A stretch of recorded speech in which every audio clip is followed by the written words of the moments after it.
রাহুল গান্ধী নৈশভোজে অভিষেককে ডেকেছিলেন, 14 জন বিরোধী নেতাকে নিয়ে যে রুদ্ধদ্বার বৈঠক করেছিলেন তাতেও অভিষেক ছিলেন। এমনকি জোটের পথ মসৃণ করতে কাঁটা সরিয়ে ফেলার ইঙ্গিতও কি কংগ্রেস দিচ্ছে না? উপড়ে ফেলা হয়নি। পশ্চিমবঙ্গে নতুন নির্বাচনমুখী প্রদেশ কমিটি ঘোষণা করেছে কংগ্রেস। তাতে গোলাম আহমেদ মীর, শুভঙ্কর সরকার, প্রদীপ ভট্টাচার্য, দীপা দাস মুন্সি, এতগুলো নামের পর অধীর চৌধুরীর নামটা রয়েছে।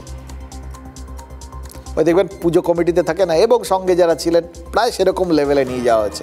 এবার ঘটনা হচ্ছে, অভিষেক রাহুলের ডিনারে যাওয়ার পরেই অধীর বলেছিলেন যে তিনি মমতার দয়ায় নির্বাচনে জিততে চান না।